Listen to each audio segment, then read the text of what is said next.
இவ்வளவு சீரியஸாக தமிழ்நாடு சட்டம் ஒழுங்கில் மிகப்பெரிய சிக்கலை எதிர்கொண்டு இருக்கும்போது முதலமைச்சராகவும் திராவிட முன்னேற்ற கழகத்தினுடைய தலைவராகவும் இருக்கக்கூடிய திரு மு.க. ஸ்டாலின் அவர்கள் கூட்டணி பேச்சுவார்த்தைகள்லையும் அவங்க கட்சியினுடைய தொண்டர்களை உற்சாகப்படுத்துவதற்கு மாநாட்டிலையும் எலெக்ஷன் வேலையை பார்க்க ஆரம்பித்தாங்களே தவிர ஆட்சி பொறுப்பை அவங்க சரியாக செய்யலை. இந்த மாதிரியான குற்றப்பின்னணி இருப்பவர்கள் பழிக்கு பழி வாங்கக்கூடிய இடத்துல அப்படியான படைகளும் அங்கே நடந்திருக்கு அப்படிங்கிறது தான் அதிர்ச்சியை தருது. இந்த சட்டம் ஒழுங்கு சரியில்லைன்னு சொல்கிறதுக்கான காரணம் என்னென்னா, பப்ளிக்கில் பொதுமக்கள் நடக்கக்கூடிய இடத்துல சாலைகளில் ஓட விரட்டி தமிழ்நாட்டுக்கு அதிக முதலீடுகள் வருவதற்கான காரணம் என்னென்னா, தமிழ்நாடு அமைதியாக இருக்குது அப்படிங்கிறதுனால. 2 மாதத்தில் 30 வரும்போது அங்கே சட்டம் ஒழுங்கு சரியில்லை அப்படிங்கிற ஒரு நிலை ஏற்படும் பட்சத்தில்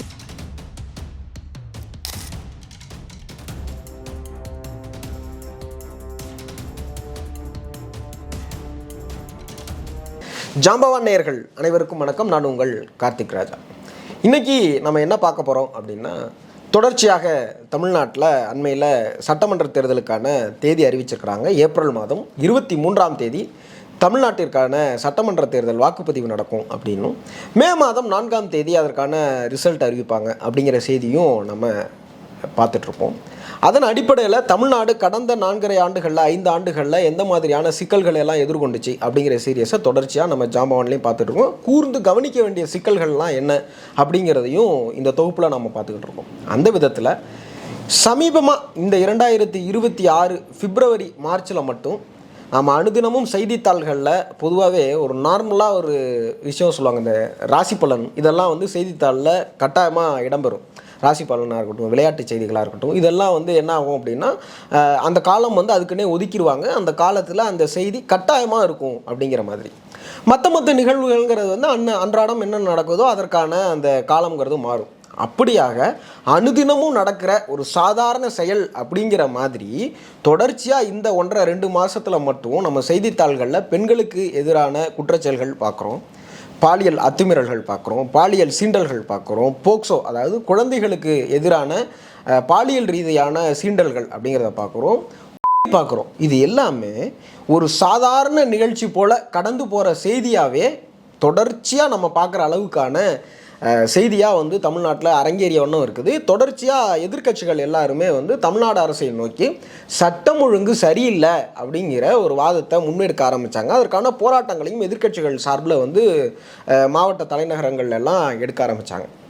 அப்படி பார்க்கும்போது இவ்வளவு சீரியஸாக தமிழ்நாடு சட்டம் ஒழுங்கில் மிகப்பெரிய சிக்கலை எதிர்கொண்டு இருக்கும்போது முதலமைச்சராகவும் திராவிட முன்னேற்ற கழகத்தினுடைய தலைவராகவும் இருக்கக்கூடிய திரு மு.க. ஸ்டாலின் அவர்கள் கூட்டணி பேச்சுவார்த்தைகள்லையும் அவங்க கட்சியினுடைய தொண்டர்களை உற்சாகப்படுத்துவதற்கு மாநாட்டிலையும் எலெக்ஷன் வேலையை பார்க்க ஆரம்பித்தாங்களே தவிர ஆட்சி பொறுப்பை அவங்க சரியாக செய்யலை அப்படிங்கிற மாதிரியான விமர்சனத்தையும் முன் வச்சாங்க. இது இப்படியே இருக்கும்போது தலைநகரங்களையே ஆட்டி படைக்கக்கூடிய நிலைமையில் மெட்ரோபாலிட்டன் சிட்டி அப்படின்னு சொல்லக்கூடிய சென்னை போன்ற பெருநகரங்களில் தொடர்ச்சியாக அனுதினமும் பெண்களுக்கு எதிரான சீண்டல்கள், படுகொலைகள், பட்ட பகலில் ஓட வெட்டி அப்படிங்கிற செய்தி எல்லாம் பார்த்துட்டு இருக்கோம். இது இந்த மாதிரியான பெருநகரங்கள்லேயே எப்படி இருக்குது அப்படின்னா, தென் தமிழ்நாடு என்னவா இருக்குது அப்படிங்கிற ஒரு ரிப்போர்ட் பார்க்கலாம் அப்படின்னு சும்மா எடுத்து பார்த்தோம் அப்படின்னா, குறிப்பாக சொல்லணும் அப்படின்னா தூத்துக்குடி, திருநெல்வேலி, தென்காசி இந்த 3 மாவட்டத்தில் கடந்த 2 மாதத்தில் கிட்டத்தட்ட 30 நடந்திருக்கு. ஜஸ்ட் லைக் தட் நம்ம கடந்து போகிற செய்தியாக அதை எடுக்க முடியாது. 30 படுகொலைகள் 2 மாதத்தில் 60 நாளில் 30 நடந்திருக்கு இந்த 3 மாவட்டத்தில் மட்டும். சரி, இந்த கொலைகள்லாம் ஏதோ தனி மனித வெறுப்பின் அடிப்படையில் அல்லது ஆத்திரத்தில் உணர்ச்சி வசப்பட்டு அந்த மொமெண்ட்டில் ஏதோ தனி மனித தவறுதலாக கூட நடந்துட்டா அப்படின்னு பார்த்தீங்கன்னா அந்த மாதிரியான கொலைகளும் இருக்குது. அது ரொம்பவே குறைவாக இருக்குது. இந்த கொலைகள் எதன் அடிப்படையில் நடந்திருக்கு அப்படின்னா, பழிவாங்கும் படலத்தின் அடிப்படையில் கூட பல கொலைகள் இதில் நடந்திருக்கு. விச் மீன்ஸ் அப்படின்னா என்னன்னா, ஏற்கனவே அவங்களுக்கு முன்விரோதம் இருந்து இந்த கும்பல் அந்த கும்பல் இந்த 2 கும்பலுக்கும் இடையிலான ஒரு பிரச்சனையில், சிக்கலில், கலவரத்தில் இந்த பக்கத்திலிருந்து அவர்களை பழிவாங்குவதற்கு பண்ணுறது, அந்த பக்கத்திலிருந்து பழிக்கு பழி வாங்குறதா பண்ணுறது அப்படிங்கிற மாதிரியான இந்த மாதிரியான ஆல்ரெடி பிரச்சனை இருக்குது அப்படிங்கிற நபர்களே பிரச்சனையின் அடிப்படையிலையும் படுகொலைகள் நடந்திருக்கு. பொதுவாகவே சட்டம் ஒழுங்கை கவனிக்கணும் அப்படின்னா முதல்ல என்ன பண்ணுவாங்க அப்படின்னா, இதற்கு முந்தைய ஆட்சி காலத்தில் இருக்கட்டும் அல்லது இந்த ப்ரெஸ் மீட்லாம் இப்போது காவல்துறை உயர் அதிகாரிகள்லாம் கொடுக்கும் போதுமே என்ன சொல்லுவாங்க அப்படின்னா, குறிப்பாக என்ன சொல்ல போனால் தேர்தல் சமயங்களில் குற்றப்பின்னணி இருக்கிறவங்கள தொடர்ச்சியாக கண்காணிப்போம் அப்படின்னு காவல்துறை சார்பாக சொல்லுவாங்க. விச் மீன்ஸ் அவங்க மேலே ஆல்ரெடி 2-3 வழக்கு இருக்குது. அவங்க வந்து குறிப்பிட்ட சில நாட்களோ மாதங்களோ வருடங்களோ வந்து சிறையில் இருந்து வெளியில் வந்தவங்களாக இருக்கலாம், அல்லது பெயிலில் வெளிவந்தவங்களாக இருக்கலாம். இந்த மாதிரியான தொடர்ச்சியான குற்றச்செயல்களில் ஈடுபடுறவங்களா வந்து என்ன சொல்லுவாங்க அப்படின்னா வந்து குற்றப்பின்னணி இருப்பவர்களை தொடர்ச்சியாக வந்து அரசும் சரி அல்லது சிபிசிஐடி அல்லது காவல்துறையினுடைய இதர பிரிவுகளின் அடிப்படையில் வந்து அவங்கள கண்காணிப்பாங்க அப்படிங்கிற டேட்டாவை வந்து எல்லாருமே சட்டம் ஒழுங்கை கவனிக்கும் போது குறிப்பிட்ட ஒரு வார்த்தை தான். அப்படி பார்க்கும்போது இந்த மாதிரியான குற்றப்பின்னணி இருப்பவர்கள் பழிக்கு பழி வாங்கக்கூடிய இடத்துல அப்படியான பழிகளும் அங்கே நடந்திருக்கு அப்படிங்கிறது தான் அதிர்ச்சியை தருது. பொதுவாகவே எல்லா எதிர்க்கட்சி தலைவர்களும் சொல்கிறது என்ன அப்படின்னா வந்து ஒரு நடந்துருச்சு அப்படின்னா முதல்ல அதற்கான விஷயமா எதிர்க்கட்சிகள் முன்வைக்கிறது ஏதோ முன்வைப்பாங்க அப்படின்னா வந்து சட்டம் ஒழுங்கு சரியில்லை அப்படின்னு சொல்லுவாங்க. நம்ம அனுதினமும் இந்த வார்த்தையை கூட கேட்டிருந்துருக்கலாம், அது என்னப்பா சட்டம் ஒழுங்கு அப்படின்னு கூட நம்ம கேட்கலாம்.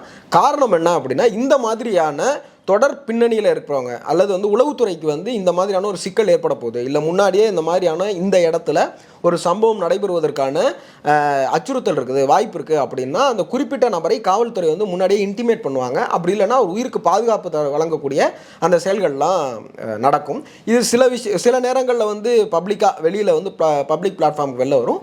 பலருக்கு வந்து இது அறிவுறுத்தலாகவே இருக்கும், அதை வெளியிட மாட்டாங்க. இப்படியான விஷயங்கள்ங்கிறது அங்கொன்றும் இங்கொன்றுமா நடந்துட்டு தான் இருக்கும். அப்படி இருக்கும் பட்சத்தில் இந்த சட்டம் ஒழுங்கு சரியில்லைன்னு சொல்கிறதுக்கான காரணம் என்னென்னா பப்ளிக்கில் பொதுமக்கள் நடக்கக்கூடிய இடத்துல சாலைகளில் ஓட விரட்டி பண்ணுறது. இன்னும் சொல்ல போனால் அண்மையில் வந்து நாங்குநேரிங்கிற பகுதியில் நடந்த இருக்குதுல்ல, அது வந்து ரோட்டில் போகிறவங்க அவங்க போதையில் இருந்ததாக சொல்லப்படுது. ரோட்டில் போகிறவங்க பார்க்குறவங்களெல்லாம் வெட்டியிருக்காங்க அப்படிங்கிற மாதிரியான செய்தி படிக்கும்போது நமக்கு உண்மையிலேயே பெரிய அச்சுறுத்தலை ஏற்படுத்துது. தென் தமிழகத்தில் ஏன் தொடர்ச்சியாக இது நடக்குது அப்படிங்கிறதையும் நாம் கூர்ந்து கவனிக்க வேண்டியதாக இருக்குது. பொதுவாகவே ஒரு சமூகம் வளர்ச்சி அடையணும் அப்படிங்கிறது ரொம்ப முக்கியம். தமிழ்நாடு அரசினுடைய முதலமைச்சர் அடிக்கடி என்ன சொல்கிறாங்க அப்படின்னா சீரான நிலையான வளர்ச்சியை நோக்கி தமிழ்நாடு நகருது அப்படின்னு சொல்லிக்கிட்டு இருக்கும்போது தென் தமிழகத்திற்கான முதலீடுகள் ரொம்ப குறைவாக இருக்குது.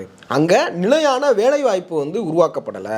இந்த சிக்கல்கள் வந்து இயல்பாகவே ஒரு பகுதியில் இருக்குது அப்படின்னா அவங்களுக்கு இயல்பிலேயே ஒரு மன அழுத்தம் இருக்கும் அப்படிங்கிற செய்தியும் வந்து இதனோட, அதாவது இதற்கு பின்னாடி இருக்கக்கூடிய இதர காரணங்கள் என்னென்னலாம் இருக்கும் அப்படின்னு நம்ம அனலைஸ் பண்ணி பார்க்குறோம் அப்படின்னா அங்கே வளர்ச்சிங்கிறது நிலையான வளர்ச்சியாகவோ அல்லது சீரான வளர்ச்சியாகவோ இல்லை. அந்த பகுதியில் இருக்கக்கூடியவர்கள் வேற ஒரு பகுதிக்கு மாறி வந்தால் மட்டும்தான் அவங்களால வந்து உதாரணத்துக்கு சொல்லப்போனால் அந்த பகுதிகளில் பெரிய தொழிற்சாலைகள் இல்லை, அங்கே வந்து படித்து முடித்திருக்கக்கூடிய இளைஞர்களுக்கு முறையான வேலை வாய்ப்பு இல்லை, இப்படிங்கிற சிக்கல்களும் அங்கே இருக்குது அப்படிங்கிறத நம்ம தவிர்த்திட முடியாது.